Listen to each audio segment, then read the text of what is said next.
After he went up the stairs and returned to the reception hall, Klein was about to bid Roseanne farewell when he heard the brown-haired girl mention briskly, "Captain says that you can come on Monday. He wants you to settle your household affairs first." "All right." Klein never expected the Nighthawk's management to be so humane and accommodating. It made him feel a little grateful. He was planning on waking early the next morning and making use of the opportunity to wander around to visit Tingen University. He planned on informing the staff in charge of the interview that he was not participating in the follow-up interviews. After all, he had originally obtained the opportunity to make the interview because of his professor's recommendation letter. Regardless, it was basic courtesy to have formal closure. Even if it was not for himself, he had to respect his mentor's efforts. And in a world without telephones, where telegrams were charged by the character, and the fact that it would be too late to send a letter, he felt that taking the public carriage to the university was the most economical and suitable solution. Having received the captain's special approval, Klein did not need to tire himself out. He could wake up late and still make his way there on time. Klein was just about to take off his hat to bid Roseanne farewell when he suddenly thought of something. He looked around and suppressed his voice. "Roseanne, do you know what the starting point of the church's complete sequence is?" He had forgotten to ask old Neil. Roseanne's eyes widened as she looked at Klein in astonishment. "You wish to become a Beyonder?" Was I that obvious? Klein's body language betrayed him as he answered in embarrassment. "Having learned that extraordinary and mysterious powers exist in the world, it's inevitable that I have some yearnings for it." "Oh my goddess! Do you know how dangerous it is? Didn't Captain tell you?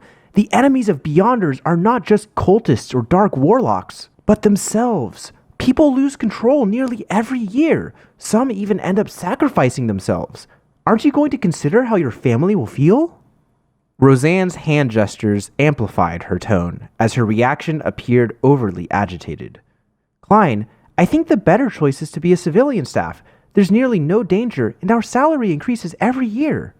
After a few years of work, you'll have saved up plenty of money. You can then rent a detached house in Northborough or in the suburbs. You can then marry a rich and charming lady and have a wonderful family. You can then have adorable and naughty little angels." "Roseanne, stop! Hold up! Klein hurriedly stopped her in exasperation when he realized that she was changing the subject. "I just want to understand the basics for now." "All right." Roseanne fell silent for a few seconds as she lowered her gaze, feeling somewhat sorry. "Due to what happened to my father, whenever I face similar problems, I tend to be, a little agitated. However, to be honest, I'm filled with respects towards any man or woman who willingly wishes to be a Nighthawk." I understand, echoed Klein. Roseanne blinked her light brown eyes and added, "My father once said that one should never think that they can resolve hidden risks or combat danger by simply becoming more powerful or a higher sequencer. In fact, it's the opposite. They will encounter more terrifying matters. When facing the unknown or a terrifying existence, death and insanity are the only two outcomes." He ended up sacrificing himself 2 weeks after saying that. "Klein, don't look at me with pity. My life is great now. Really great. It's only right to feel fear towards these matters." "I only want to know the basics." Klein repeated his previous reply, not sure whether he should laugh or cry. "Captain explained it more clearly than you, and even if I do not become a Beyonder, I've already encountered something extraordinary." "All right," said Roseanne, ruminatively. "I've heard captains in old Neil's conversation before. As extraordinary creatures are declining or going extinct, few high sequencers exist in this era. It's already very impressive to become a Beyonder. Combining our Tingen city and the suburbs, there are hundreds of thousands of people, or maybe even more, yet there are only about 30 plus Beyonders. Well, it's just my guess. I'm not counting the cultists and dark warlocks who hide in the dark." Without waiting for Klein's reply, she seemed to regain her vibrancy as she clenched her fist and brought it to her chest. "And among these 30 plus Beyonders, most of them are at sequence 9. It seems I've gone off topic." "It's okay. That was something I wanted to know as well." Klein wished that Roseanne could be like her usual self, revealing more information as she rambled on. "Anyways, it's already very, very impressive to become a Beyonder," Roseanne repeated herself. "The starting sequence of our church's complete sequence is sleepless. Sequence 9, Sleepless. Indeed. Klein nodded as he watched Roseanne, finding it hard to stop herself from describing in detail. You should be able to guess from the name. A sleepless is someone who does not need to sleep at night. 3 to 4 hours of rest in the day would be sufficient. Man, I'm so envious. No, not at all.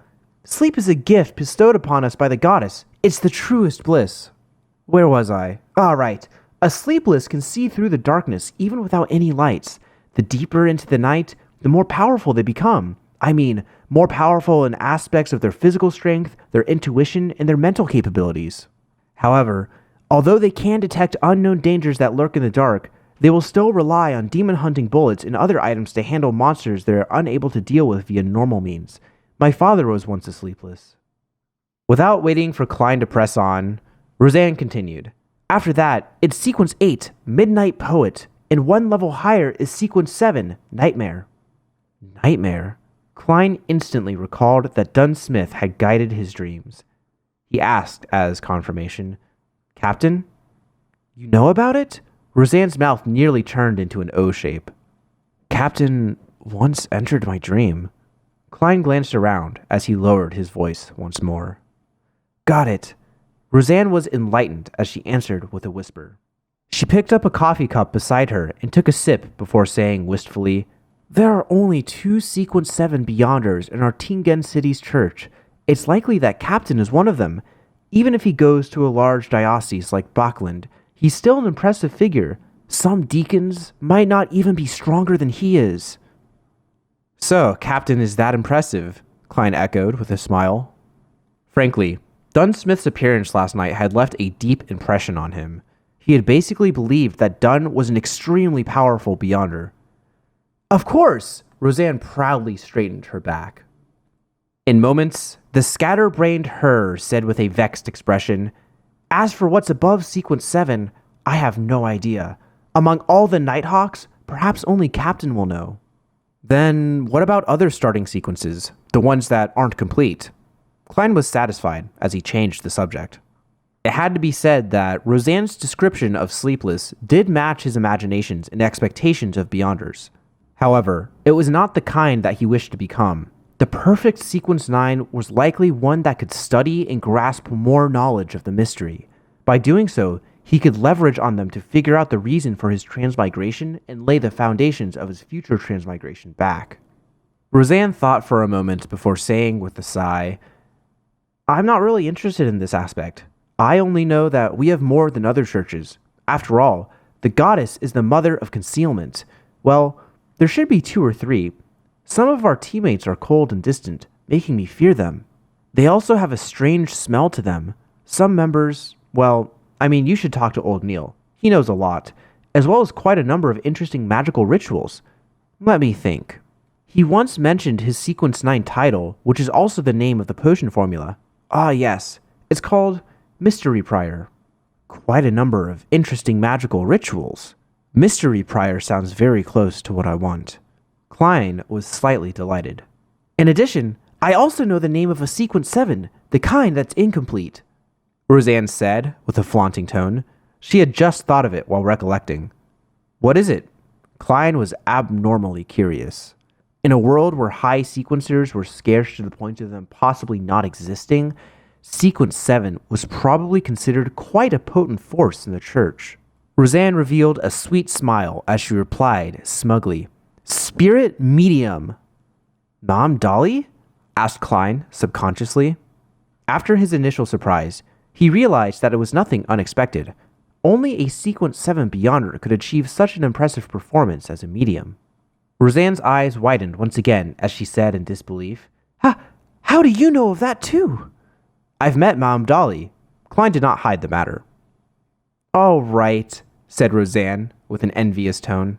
If I can become a spirit medium, one just like Mom Dolly, then I'll be willing to become a Beyonder. No, I'll consider it carefully for 10 minutes. Yes, Mom Dolly fulfills all of my imaginations as a Beyonder, echoed Klein in a slightly exaggerated manner. Having fulfilled his goals, he chatted idly with Roseanne for a few minutes until he realized that he was not getting any new information. He took off his hat and bowed before leaving. As he walked down the stairs, Klein suddenly stopped after taking a few steps. He reached out to pat the notes in his inner pocket. Immediately following that, he took out the notes worth 12 gold pounds and clenched them tightly in his left palm. Then, he reached his hand into his pocket and refused to release or pull them out again. Without realizing it, a smile appeared on his face.